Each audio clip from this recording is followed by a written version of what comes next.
feliz de estar aqui com vocês e gostaria de não muitas palavras, mas compartilhar algo a respeito de um tema muito importante.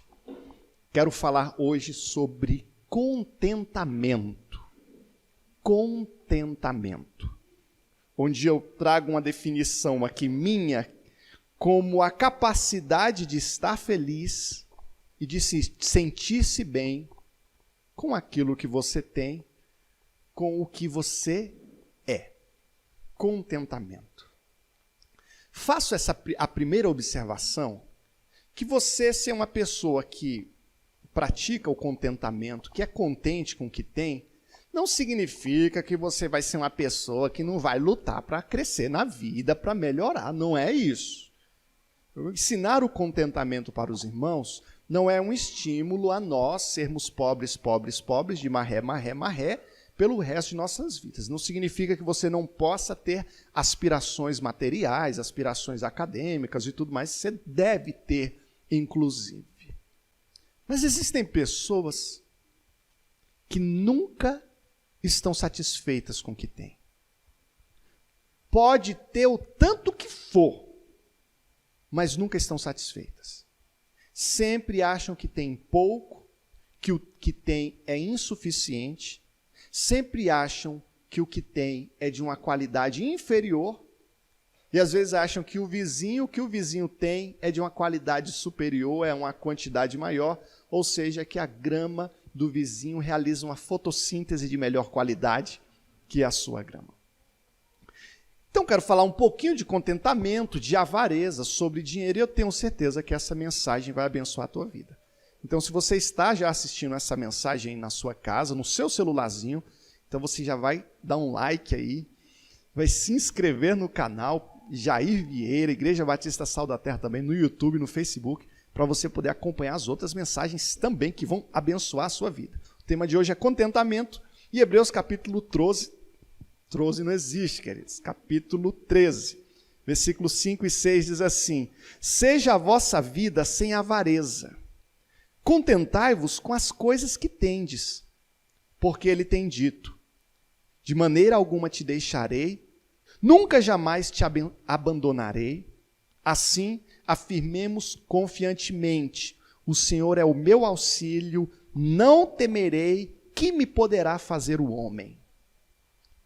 E aqui nós vemos o escritor da carta aos Hebreus falando de avareza, falando de contentamento, falar de confiar no Senhor, que o Senhor não nos abandona, que o Senhor cuida de nós. E eu te pergunto, você é uma pessoa que tem se contentado com aquilo que você tem? Você sente que aquilo que você tem hoje tem sido suficiente para você ser feliz? Porque o que muitas vezes o ser humano faz é condicionar a sua alegria a um evento futuro e incerto. Ou talvez um evento futuro que será certo na medida de muito esforço e muita dedicação, e aí você vai conseguir. E às vezes a pessoa fica condicionando a sua alegria a um ideal que às vezes é inatingível. E às vezes o cara até atinge, e ele se frustra quando percebe que passou todo um tempo sem contentar-se com o que tinha, e quando conquista aquilo que queria tanto conquistar, percebe que aquilo não traz alegria, não traz felicidade.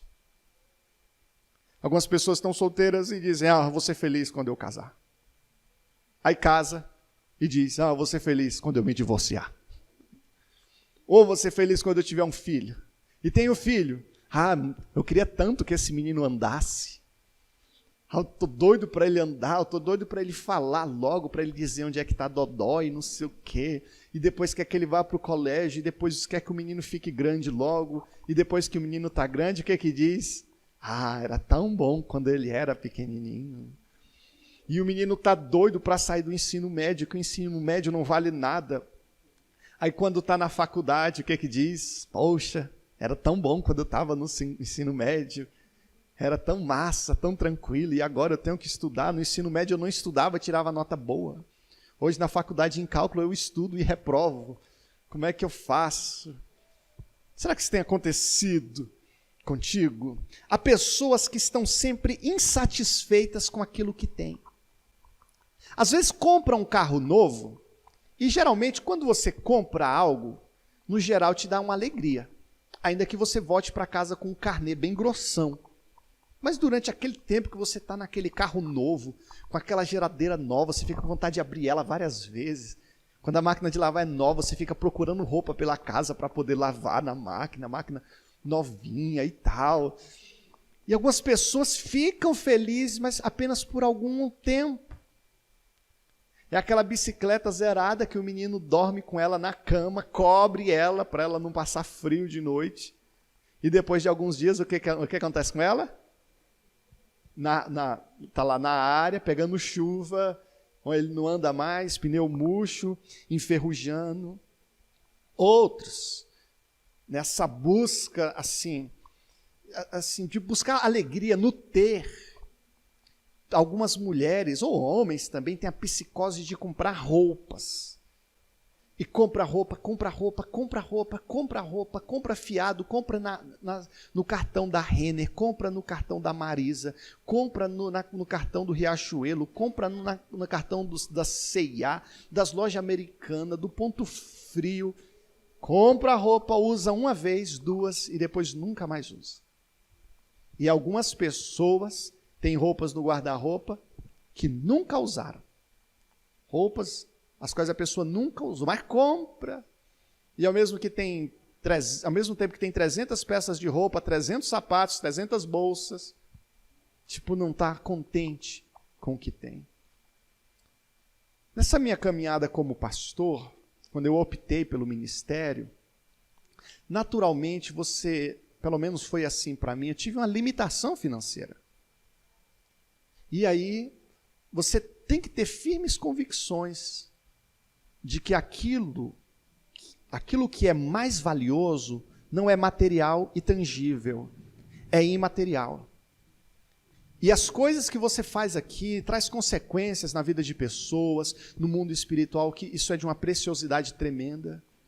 E de uma certa forma eu tinha que olhar para aquilo que eu tinha e me contentar com aquilo.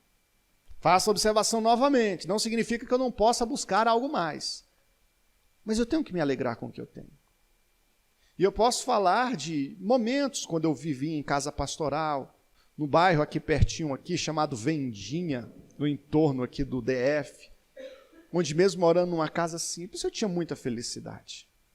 Algumas pessoas morando em casa simples são muito felizes, enquanto outros, mesmo morando, pisando no porcelanato todo dia, dormindo em uma cama super king com lençóis caríssimos, não tem sono para dormir nessa cama, não tem paz para dormir nessa cama.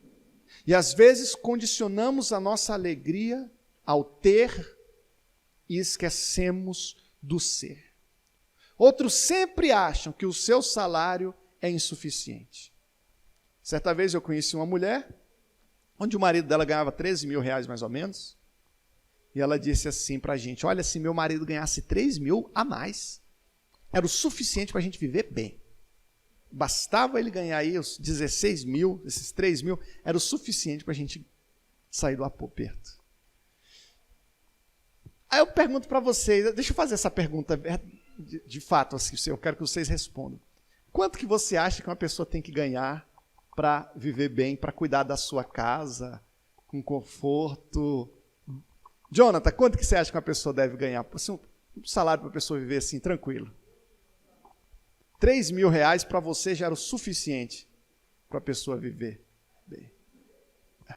Luciano, qual seria o salário para uma pessoa assim viver bem, assim, com tranquilidade? Uns 2.500 você acha que já era o suficiente também. Quem dá mais? Grace, quanto que você acha? 5 mil, Grace? A Grace já está. Você vê que as mulheres elas têm um nível de exigência maior, né? Eu vou parar por aqui. Irmãos, não tem problema você querer ganhar mais, você estudar para isso. Eu até estimulo as pessoas a estudarem, buscarem, mas é importante que você saiba trabalhar com a quantidade de dinheiro que você ganha e que você seja contente com o salário que você tem. E ao invés de você se lastimar porque teu salário caiu muito nos últimos anos, que não teve aumento, não teve reajuste, ou então que teve isso, aquilo, outro, em parte você vai lutar por um emprego melhor, por uma capacitação profissional, mas em outra parte você tem que pegar o seu extrato ali no começo do mês, quando receber ali o salário, e dizer: Senhor, muito obrigado por esse meu salário. Eu te agradeço porque outras pessoas queriam tanto ter um salário como esse e não têm. E eu tenho, uma época na minha vida eu não tinha esse salário, hoje eu tenho, e eu te dou graça por esse salário, me dá sabedoria para administrar esse meu dinheiro, e com esse meu dinheiro eu possa, Senhor, com a sabedoria que tu me dá, Senhor, cuidar bem de mim e dos meus, bem como também ajudar em tua obra, bem como ajudar pessoas ao meu redor. Algumas pessoas, mesmo ganhando 20 mil reais, não ajudam ninguém. Mesmo ganhando 50 mil reais, todo o salário só serve unicamente para si, para si, para si, para si, nunca beneficia nada nem ninguém. O altruísmo não é condicionado a um determinado montante financeiro. Existem, talvez, será que você conhece alguma velhinha que ganha 1, 2 salários mínimos e empresta dinheiro para todos os filhos? Empresta dinheiro para um monte de, mesmo ganhando pouquinho dinheiro, às vezes o filho ganha mais e pega dinheiro com a velhinha que ganha menos. E ela faz isso com generosidade, com muito amor. E eu peço que nós reflitamos a respeito disso. Alguns assumem uma postura de reclamadores, murmuradores. Sempre estão reclamando do que têm, do quanto ganham, reclamam da casa, reclamam da cama, reclamam do carro, esse carro velho, esse carro, não aguento mais esse carro, ainda vou tacar fogo nesse carro, vou tacar fogo nesse carro ainda, essas roupas velhas, eu só tenho essa calça jeans, eu não aguento mais essa sandália, eu só tenho ela para ir para a igreja, eu já colei ela com super bonde, agora essa sandália maldita, um dia eu vou te queimar, sua maldita. Assume a postura de reclamadores, enquanto outros dão graças por aquilo que têm. Você não vai analisar o seu vizinho, o seu primo, nem a sua esposa. Eu quero que você analise a si próprio. Se você tem sido grato, se você tem praticado contentamento, ou se você tem sido um reclamador, um murmurador. Um murmurador, um reclamador, não sabe agradecer a Deus pelo que tem. Se você não está satisfeito com o que você tem, como é que você vai agradecer a Deus? Para você agradecer a Deus por algo, você de uma certa forma tem que estar feliz com aquilo. Às vezes Deus dá algo para a gente ainda fica reclamando do que Deus nos deu. A sua felicidade, querido, não deve depender da quantidade de bens ou de dinheiro que você possui. A sua felicidade não deve depender da quantidade de dinheiro que você possui. Eu conheci uma pessoa que ficou triste demais, porque ganhava 16 mil reais, em questão de poucos meses o salário caiu de 16 para 10 mil. Pode, Luciano. Você precisa ver como ele ficou triste. Porque ele tinha 16, ele perdeu 6 mil reais. E só tinha 10, irmão. É natural que ele tinha os compromissos financeiros dele, estava acostumado a um padrão de vida. Mas, sem dúvida, todos nós, em nosso dia a dia, nós temos muitas razões pelas quais agradecer a Deus. Podemos pedir, ele tem todo o direito de pedir que Deus aumente o salário dele, normal. Mas ele não tem o direito de ser ingrato. Ele não tem o direito de ser um murmurador. E nós não devemos ser murmuradores. Agradeça. Querido, você tem um carrinho velhinho, idoso o seu carro. Quando você entrar nele, que der na chave... Oh Deus, obrigado por esse carro, obrigado por essa bicicleta, obrigado pela saúde, obrigado pela minha visão, que eu posso dirigir esse carro que eu tenho vista. Obrigado por essa sandália que eu tenho, enquanto muitos, Senhor, não tem nem pés. Obrigado. E que haja esse espírito de gratidão no seu coração. Faça uma observação ainda, queridos, que a quantidade de bens que você possui não é um fator que determina se você é abençoado ou não. Muitas pessoas, algumas igrejas até ensinam assim, Tipo assim, prosperidade, você ser muito próspero, você é abençoado. Você ser pobrezinho é porque você é amaldiçoado. Jesus, inclusive, falou bem-aventurados pobres e tudo mais. Não porque eu desejo que você seja pobre, não. Eu desejo que todos vocês sejam ricos e me chamem para jantar na casa de vocês. Mas ser pobre, enfrentar um momento financeiro difícil, não significa que você não tenha a bênção de Deus na tua vida. Existem pessoas que, mesmo sendo pobres, são fiéis a Deus, vivem um relacionamento profundo com o Espírito Santo de Deus, de verdade, são cristãos de verdade, enquanto outros, sendo ricos, estão distantes da presença do Senhor. Então não se sinta mal, não sinta que você é um pecador miserável unicamente porque você está com dificuldade. Tem crente que é fiel a uma bênção e as contas atrasaram, e às vezes o nome até negativou. Às vezes o nome negativo é por irresponsabilidade nossa. Às vezes o cara fica desempregado, é um autônomo que consegue desenvolver ali a sua microempresa ali com muita segurança, mas de repente ele cai de um telhado, quebra uma perna e não consegue mais trabalhar. Aí as contas atrasam, o nome suja. Isso não significa que agora você é um amaldiçoado. Que senão nós vamos seguindo aí numa teologia de prosperidade aí onde se sentimos mal quando nós somos pobres. Eclesiastes 5:10 diz assim: quem ama o dinheiro jamais dele se farta, e quem ama a abundância nunca se farta da renda. Também isto é vaidade. Os maiores personagens na história da igreja foram pessoas, inclusive, que abriram mão de dinheiro e bens para servirem a Deus. Não todos. Você vê Mateus, era um publicano e possivelmente tinha muito dinheiro. Abriu mão de tudo. Zaqueu, publicano com muito dinheiro. Abriu mão da metade e restituiu a quem tinha roubado, tudo mais. Não houve uma diminuição de patrimônio, mas o abrir mão, a limitação financeira não é indicativo de maldição, não, queridos. Não necessariamente. Ainda Eclesiastes 6:7 diz assim: todo o trabalho do homem é para a sua boca, e contudo nunca se satisfaz o seu apetite. Duas observações em relação a John Rockefeller. Perguntaram para ele quanto que um homem precisa para ser feliz, quanto de dinheiro? Aí ele falou, só mais $1. Em um segundo momento, quando ele morreu, o Jonathan contou essa história essa semana, perguntaram para o contador dele, vem cá, quanto que o Rockefeller deixou aí, depois que ele morreu? Aí ele, o quanto ele deixou? Ele deixou tudo. Ele não levou nada. O caixão dele definitivamente não tinha gaveta. Peço que nós reflitamos sobre isso. O ímpio, ele condiciona a sua alegria a uma aquisição ou conquista material futura. O servo fiel a Deus, se tem pouco, ele é feliz com o pouco que tem. Ele é grato a Deus pelo pouco que tem.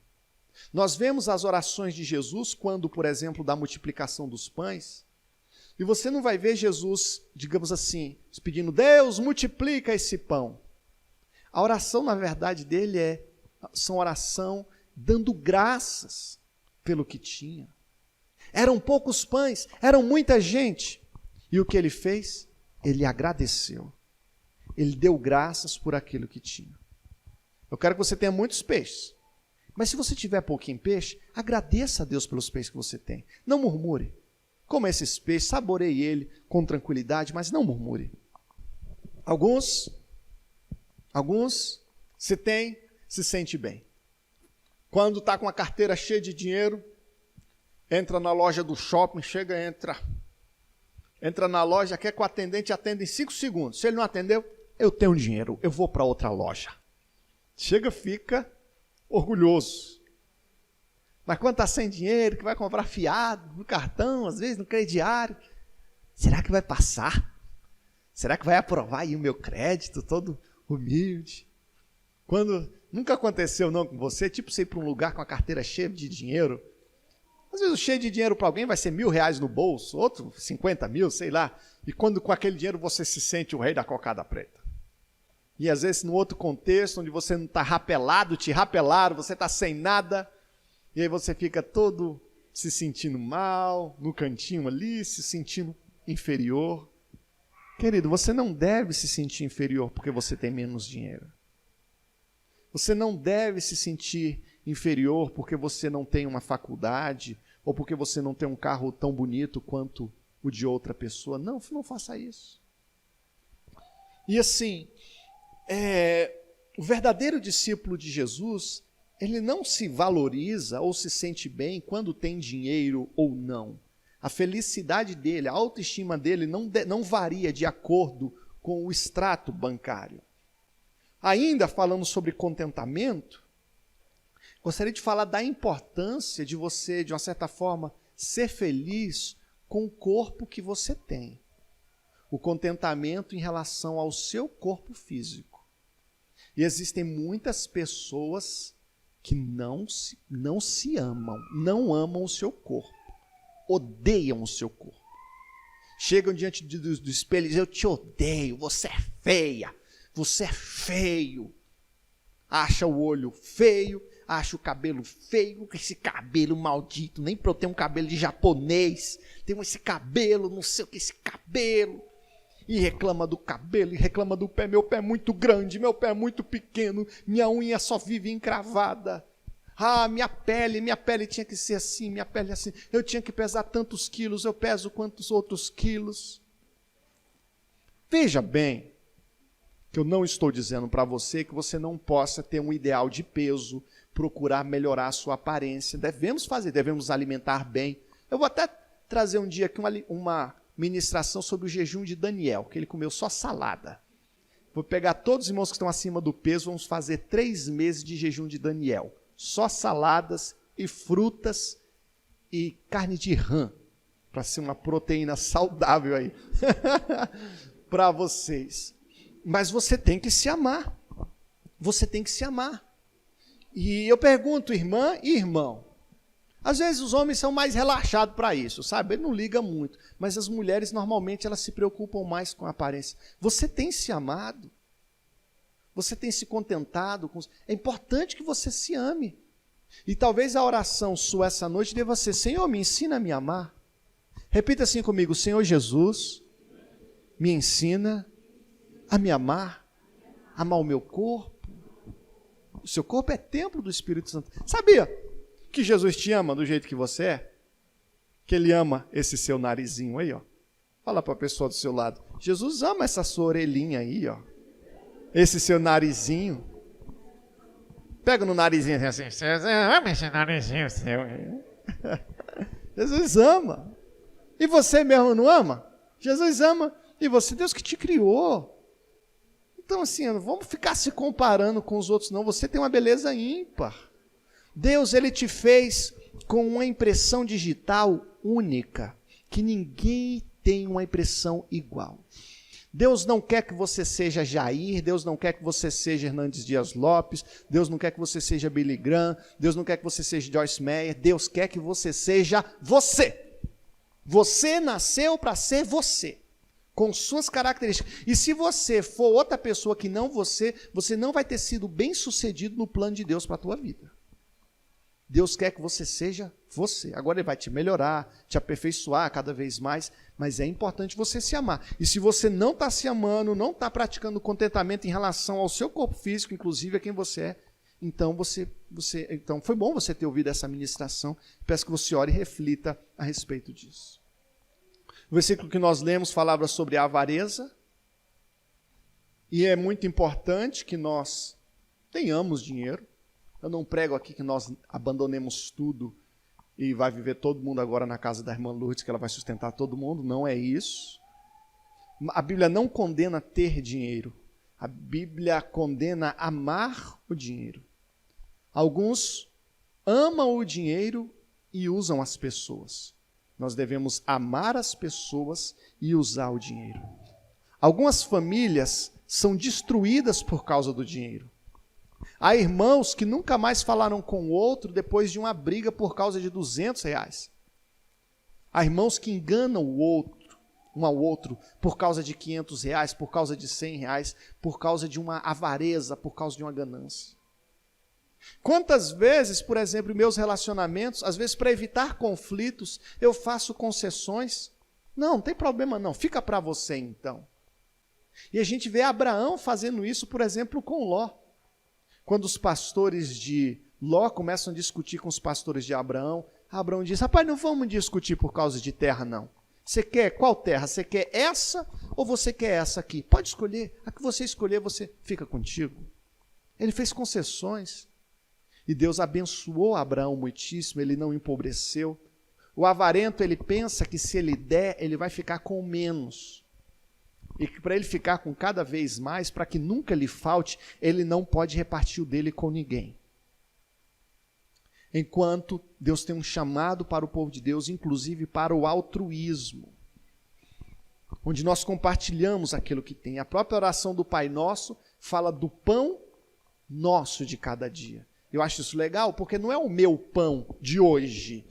O pão não é meu, o pão vai ser nosso. Vai ser uma quantidade de pão suficiente que eu vou me alimentar, vai ser o suficiente para eu me nutrir, mas vai ser o suficiente também para eu compartilhar com pessoas próximas a mim. Amém ou não amém? Efésios 5:5. Eu não vou ler, mas essa e outras passagens assemelham a avareza, a idolatria, a mamon. Eu não vou gastar mais tempo falando sobre isso, não. É importante que nós compreendamos, voltando para o versículo inicial, que fala que o Senhor é o meu auxílio, não temerei. Deus é apresentado como Deus da provisão. E eu quero muito que você consiga enxergar o Senhor como sendo a fonte de todas as suas bênçãos. Que você enxergue o Senhor como a fonte da sua vida, a fonte do seu suprimento, a fonte da sua saúde, o Senhor Jesus como sendo aquele que cuida de ti. É Ele quem nos leva a uma terra onde mana leite e mel. Não conseguiríamos chegar lá sozinhos. Não conseguiríamos chegar lá nessa terra apenas com a nossa inteligência. Precisávamos que o Senhor pegasse em nossa mão e nos levasse a essa terra. É Ele quem proporciona a multiplicação de nossos pãezinhos. E talvez você tenha que se pôr a pensar onde você estava 20 anos atrás e onde você está hoje e como Deus trouxe uma multiplicação para os seus pães. E precisamos reconhecer isso. É o Senhor quem transforma a nossa água em vinho. É Ele quem nos dá a cama e é Ele quem nos dá o sono. É Ele quem faz a moeda sair da boca do peixe. É Ele quem nos dá inteligência, sabedoria, força, vigor para trabalharmos, para estudarmos, para fazermos bons negócios, para conquistas financeiras, para conquistas acadêmicas, para conquistas profissionais. Eu gostaria muito que todos os irmãos enxergassem o cuidado, a provisão do Senhor, a mão do Senhor nisso tudo. Nós vemos o rei Nabucodonosor sofrendo uma séria reprimenda. Por quê? Porque ele não deu glória a Deus. Porque ele não reconheceu a ação de Deus nos resultados, na provisão, no sustento do seu reino, a bênção do Senhor, o cuidado do Senhor, o agir do Senhor nisso tudo. E que nós não cometamos esse erro. Que em todo tempo você perceba que o que você tem, que o que você é, que o que você conquistou, glória a Deus, você conquistou, mas havia um pano de fundo, havia o agir do Senhor por trás disso tudo, e que nós sejamos contentes com aquilo que nós temos. Busquemos mais, mas sejamos contentes com aquilo que nós temos. Com essa esposa que você tem, com esse marido que você tem, talvez ele esteja um pouquinho barrigudinho, não tem problema, de olhos fechados, não consegue ver. De olho aberto também, não tem problema, pode olhar. Essa esposa que você tem, o seu filho, o seu pai, irmão, não vamos assumir a postura de reclamadores, não. Agradeça ao Senhor e cuida bem do que Deus te deu. Há uma frase, quando eu estava noivo com a Daiane e fui casar com ela, o pastor Renato trouxe um sábio conselho para mim, e ele disse, olha, Jair, quem come a carne tem que roer o osso. Então, quando ela ficar velhinha, eu tenho que cuidar dela. Talvez ela não vai ficar mais tão bonita assim, e eu também não vou ficar mais tão forte, tão bonito como eu sou hoje. E ela vai cuidar de mim, eu tenho que cuidar dela, eu tenho que cuidar dos meus, dos pais, dos filhos, e sermos contentes. Amém? Eu não vou ficar falando não, que dá vontade de eu falar aqui até o dia amanhecer. Eu quero orar com vocês nesse momento. Amém.